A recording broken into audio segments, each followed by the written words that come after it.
Ooh, I love that music. Well, hey there, soulmates. It's your girl, Dr. Melissa, back with another soul stirring episode of Standing on Business, where it's not just business, it's personal. So, look, um, during our last episode, I really wanted to share with you my heart about how we really dig into identifying our purpose. And as many of you know, the word purpose is so big and it's so widely used, and purpose, purpose, purpose. And it can almost just seem so deep that it's unachievable. But what I really want to do for you and with you is to unpack this whole concept of purpose. And I believe that the crux of it lies in understanding your identity. You see, once you get clear on who you are from the perspective of your identity, purpose falls into place. Because I truly believe the moment you show up as who you are, everything else that's attached to you, everything that's promised for you, your calling, your giftings, all of those things line up because you've finally shown up as who you are. Very much like the analogy I used in the last episode about showing up at the bank without your ID. Like it's your money, but you can't get your money without identification. So I want us to continue to walk together through this whole conundrum of identity. So today, what I want to really dive into is if identity is, to me, it's a God-given thing, right? We were called to be before we were even born. That's my personal belief. Then what is it that causes us to not align with who we're supposed to be? And when you think about this, I want you to think about this from the perspective of a baby or very young children. They do not come on this planet thinking they need to be anything else other than who they are. You know, they don't have this concept. They're not lying there 6 months old and thinking, well, I wish I was more like, or I really probably shouldn't cry as loud because it's going to make me seem extra and needy. They're not thinking like that. They show up on this planet and they just are who they are. So, if that's true, it means we come here with identity, but somewhere along the line, we get altered. Like somewhere along the line, we get called out of our identity. We get talked out of our identity. We become ashamed or confused or we feel like we're not enough. All of those things are things that are taught after we arrive here. And so as I was thinking about that, it took me back to for myself. I can recall there's one memory that stands out in my mind so clearly when I think about my own struggle with trying to be who I was called to be. And y'all, I have struggled with that for most of my life. I have struggled with being comfortable in my skin with who I am. I have struggled with not feeling like I needed to show up and to alter myself to fit the room, right? Most of my years, I was a thermometer and not a thermostat. What do I mean by that? A thermometer is an instrument it changes based on the environment. If the temperature goes up, the thermometer goes up to reflect the temperature. If the temperature goes down, the thermometer goes down to reflect the environment. You see, the thermometer in and of itself doesn't affect change. It's changed by what's around it at all times. Thermometer can never say, Do you not really want to be 73 today? It doesn't have that power. It's not even connected to a power source. It is simply there to measure what's around it, and it is absolutely always being affected by externals. A thermostat, by contrast, now a thermostat changes the atmosphere. A thermostat says, ooh, it's cold in here. It's 55 and I'm not digging the 55 degree. Amen. The thermostat says, let's do 73. And it sets itself right there. And then the thermostat ensures that everything around it changes to become 73. It's a game changer. It's not changed by what's around it.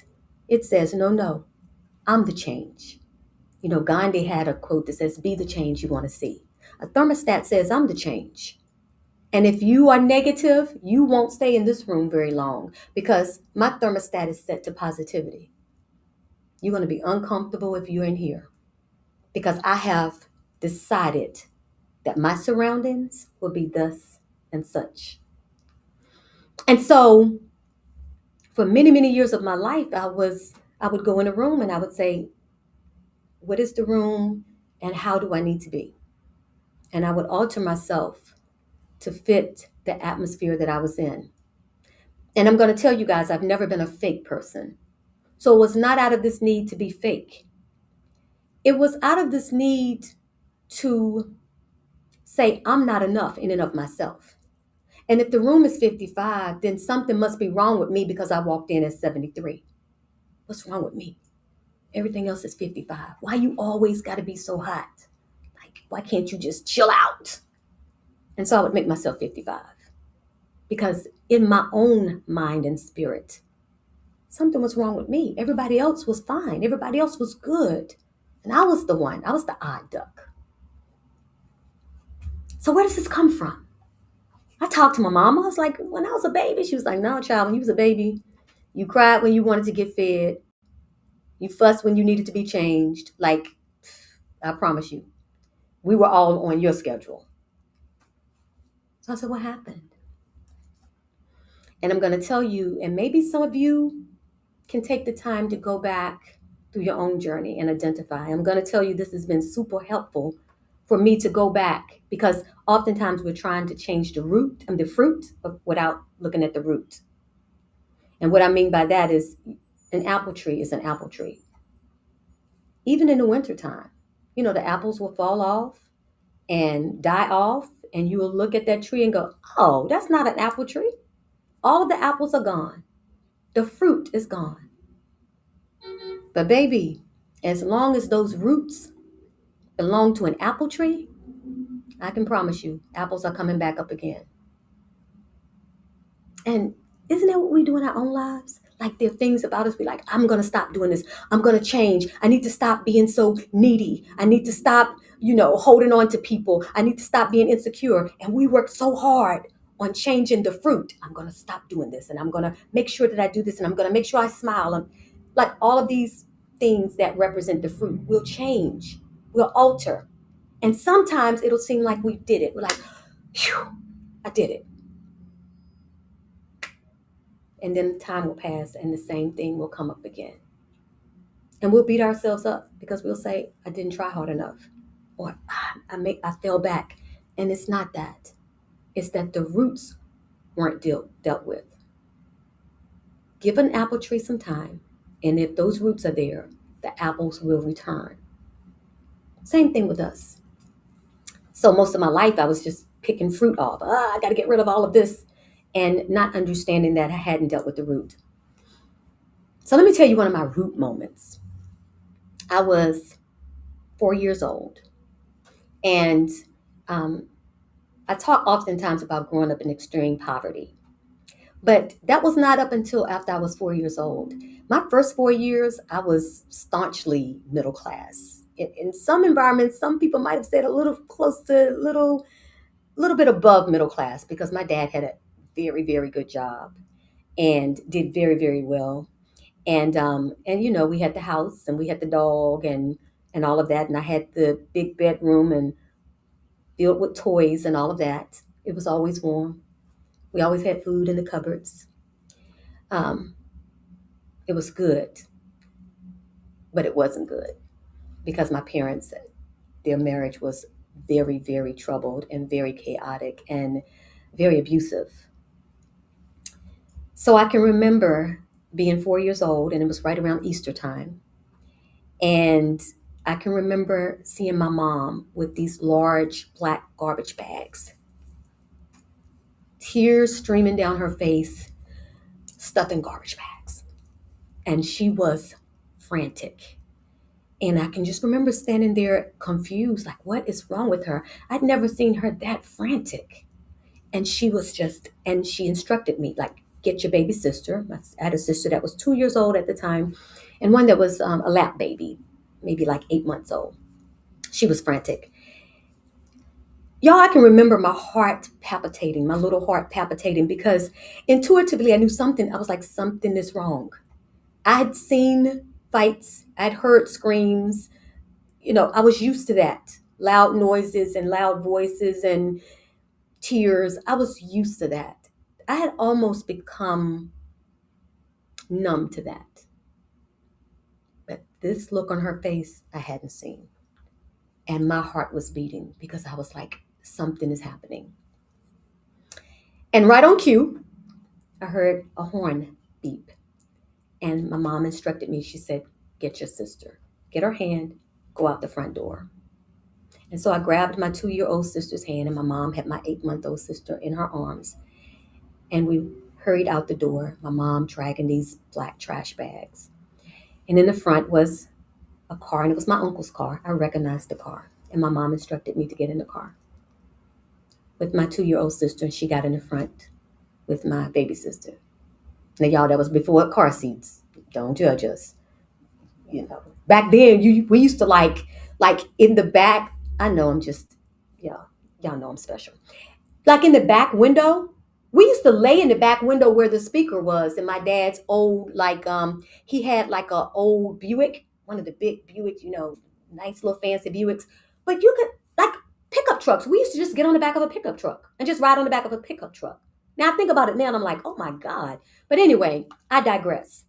She got in the front with my baby sister, and my uncle pulled off. And I remember pressing my face to the back glass, the rear view window. And I pressed my face as tight as I could. And I fixed my eyes on our house because something deep down in me knew I would never see that house again. And I watched it as it got smaller and smaller and smaller in the view.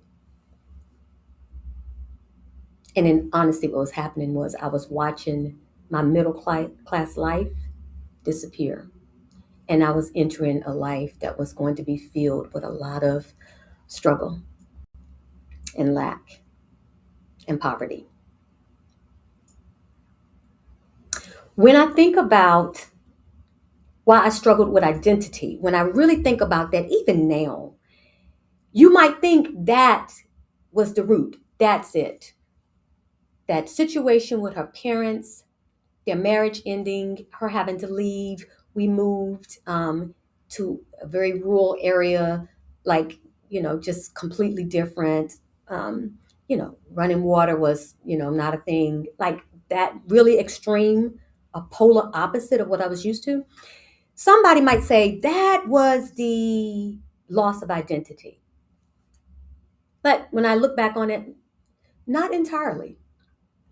We made that turn there. I certainly didn't fit in. I certainly felt um, it was scary. It was different. I wasn't used to the environment at all, and I didn't quite fit in. And I struggled to try to make myself fit in. So that was certainly hard. And me being the oldest of three, my mom, had to work. So, I've always been an adult child, parent child.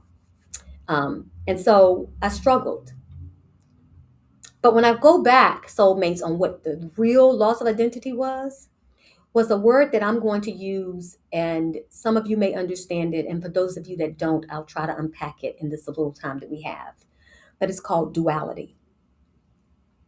I struggled because while on this part of my life, there was extreme poverty and lack, and I struggled to fit in the environment, there was the other life, which was my dad's world, which was still very middle class. And I struggled to fit in there. So in one world, I was too much because I had come from this middle class life and I was thrust into this life and I was seen as, trying to be better than, or, I needed to be humbled or whatever it was. So I was too much. Be quiet, you talk too much. Why are you reading? Like you're not better than anybody else here. So I had that experience from one world. And then I would go into this other world and my shoes weren't right. And, I was living down a dirt road. So sometimes, I'd have a little mud there and we didn't have a lot. So my clothes weren't great. And I would go into that world and I wouldn't be enough. What are those? What do you have on? Why don't you have this? I learned very early on that I didn't fit anywhere. And that, my loves, is what I have identified as the root of my loss of identity. Who am I? Like for real, who am I? In one world, I'm extra and I'm too much. And in the other world, I'm the poor kid with not enough. So I learned to be whatever I needed to be based on the environment. When I was in the environment where I was too much, I learned to dim it down, bring it on down. Pretend like you don't know. Oh, really? Oh, I didn't. So that people weren't intimidated. And in the other world, I learned to play it off. I learned to pretend that I knew stuff that I didn't know. One world I knew too much, the other world I didn't know enough. And so I would pretend, oh yeah, and I had no clue about what that was because it wasn't a part of my everyday life. And so that is where I learned that who I was wasn't good enough. And I crafted my life around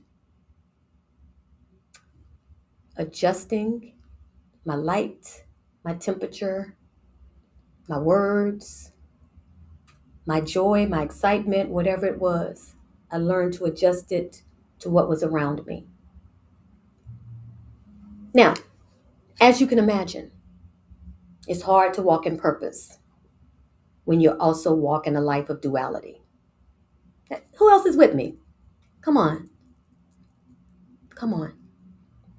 One thing I know for sure is that my story, while it may not be exactly like yours, my story is not unique. Because many times we find ourselves in environments where we are altered to fit what's around us. It's like one of the things that I had written in my book was about, and I had heard it, I don't even remember who the genius was that introduced this concept. But the concept was talking about the word abuse, and abuse really being abnormal use. Anytime something or someone chooses or decides to alter you for their needs, which is abnormal from what you were created to do, it's abnormal use, abuse. I am being pushed into a square hole when I'm a round peg because you need me to be square. I'm not square, I'm round, but you need me to be square. So you are forcing me to be altered for your needs. And this person talked about a black box speaker. Like if you see one of the big speakers, y'all, like the big, if, for those of y'all back in the 80s, the rock bands and all that, they used to have the big tall speakers. Or if you're in church, those big old speakers that are like way too big for the little small sanctuary. I digress. If you took one of those black box speakers, right? And one day you decided to sit on it because it was comfortable for you. It was there. There was a chair there, which is intended to be sat on, but I don't want to sit on a chair. I want to sit on this speaker. And you sat on that speaker. In that moment, you have forced the speaker to be something that it wasn't intended to be. It wasn't designed to be a chair. It wasn't designed for your butt to be on it, right? But because you needed it to be a place to plop, you decided that's what it would be. Now, I want you to imagine if the speaker then began to associate itself, what it really is, based on how you used it or how you saw it. And so the speaker would say, thought I was, I guess I'm a chair. I didn't know that I was a chair, but she sat on me, so I must be a chair.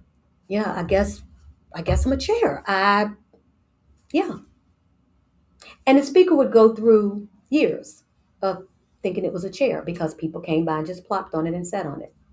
Now, never mind it's being wildly underused because it's got all of these wires and circuitry and electricity and power and all of these things that are there that a chair don't need. A chair doesn't need wiring for the most part. So it's like, I'm a chair, but why do I have this? And what is this thing for? Because I never get to use this. When they sit on me, what is this about? And so I want you to imagine that maybe one day that speaker would start to question, wait a minute, hold on, no. Everybody comes by and just sit on me, and I've been okay with that.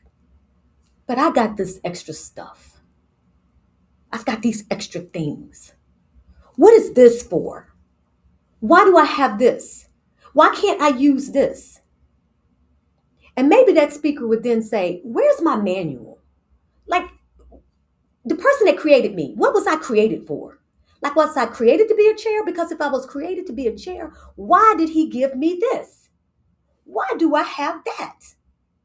And maybe that speaker would get that manual and look. And that speaker would realize that it was never, ever created to be a chair. It just allowed itself to be used as that for years because that's what somebody else needed it to be. But it was really designed to take sounds and disperse them and to amplify them and to put them back out and to give the world music. Not that it's better than a chair. It's not better than a chair. It's just not a chair. The chair was created to be a chair. So when you sit on the chair, you are using the chair at its highest capacity. It is fulfilling what it was designed to do. Amen, chair. But when you sit on a speaker, that's not what it was designed to do. And my loves, a lot of us are just like that speaker. For years, people decided who we were based on what they needed from us. And then we just followed suit. We just did what needed to be done. We just altered ourselves. We undervalued ourselves. That is the whole struggle with identity and purpose. Y'all, it ain't deep. And it's not rocket science. And you don't need a 34-point program to figure it out. It is as simple as saying, I'm not a chair. I'm not better than a chair. A chair has so much value. And I honor a chair for being a chair. I need a chair. I'm a speaker. I just want to be what I'm called to be. I just want to disperse sounds. I'm not a computer. Somebody might say a computer is greater. Like, there are people that would say, I'm not a rocket. I'm not a car. And I'm not trying to be. But I will be a speaker. I will be a speaker because I was created to be such. And I'm going to tell you when we decide to be a speaker, that is fulfilling purpose. That is alignment. I don't have wheels on the bottom of me that rotate around like a desk chair because I didn't need wheels. So that's the craziness when you look at somebody else and like compare yourself. Like, I don't have a cushy cloth bottom. Well, baby, you're a speaker. You don't need a cushy cloth bottom. Oh, but what about those keys? I don't have a keyboard.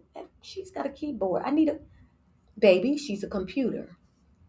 You're a speaker. You don't need a keyboard. That is the that is the journey that I'm passionate about helping us find.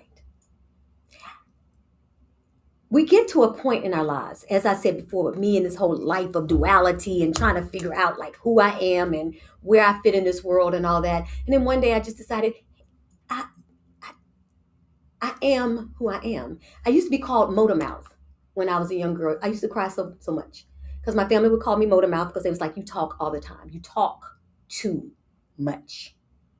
And I would cry. I would cry because I didn't want to. I would literally go in a room and say, "Don't talk. Be quiet. Just Melissa, don't like calm down. Just go in and be you just be calm." And I would try. And y'all within like 3 minutes I'd be talking. But I recall not too long ago a relative, and I say not too long ago, maybe 10 years ago, a relative brought up motor mouth and said it not for a kind reason. It was said to sort of bring me down. I was being perceived at that time as trying to be way too much. And so it was being said, he said it to bring me back down to size. And he mentioned, yeah, that's why we used to call you motor mouth. And I remember saying to him, I said, yeah, I remember that. I said, but now people pay lots of money for this mouth to run. um, it's a journey, my sisters and my brothers. It's not, you know, push the button, microwave, type in 1 minute thing, and it's done. It's a process. But what I want you to understand is that you are so worth the doing. Who you're called to be and your purpose and the impact that you're called to make on this earth, in my life, in the life of the people around you, is worth the doing. We don't need another chair. We got a bunch of them. But there's a certain kind of speaker that we need that we don't have a lot of. And we've been looking for that. And we see a bunch of things being set on, but we can't find anybody who can disperse sound. And that's what you've been created to do. And you're still pretending like you're a chair. Or even worse, knowing that you're not, but allowing somebody to sit on you anyway. Phew. We're going to walk through this together. We're going to walk through this together. We're not going to apologize for our journey. We're not going to lament or feel guilty for the years that we let somebody set on us. Can't do a thing about that. It's immaterial. I can't believe for 20 years I let somebody set on me. Sis, bruh, it's done. That's over. Nothing in the world we can do about that. But in this moment and in this time and in this season of our lives, good, bad, or indifferent, we're just going to stand up and we're going to be who we're called to be. Unbothered and unapologetic. Because here's the thing I want you to remember. There are lives that are attached to your obedience. Say that again. There are lives, people that are attached to your obedience. Soulmate, there are destinies that are connected to your decisions. And there are generations that are waiting for your yes. Deep, right? It is. And it is just that deep. But as deep as that is, I want you to understand. Good news. You do not have to walk this out alone. Listen, I have built a space for women and men just like you. Women who are ready to move in faith, even while they're still trying to figure it out. And that place is called Women with Purpose, Power, and Profits. This is my free Facebook community where you're going to find strategies, you're going to find encouragement, and you're going to find other people, other women who understand exactly what it means to be in the messy middle of becoming. Listen, I want you to join there. I cannot wait to support you there. And then, of course, if you want more information about this chick, please visit my website, subscribe to my YouTube channel, and then follow me on all of the socials. And I want you to join me next time as we dive deeper into the strategies and mindset shifts that are needed to build a purpose-driven life. And if you're an entrepreneur, a purpose-driven business, because as your life go, so your business go. Listen, soulmate, I want you to remember that you are purposeful and you are powerful. I believe in you, and I cannot wait to see things that you're going to achieve. So until next time, keep standing up, keep standing out, and yes, keep standing on business. Bye for now.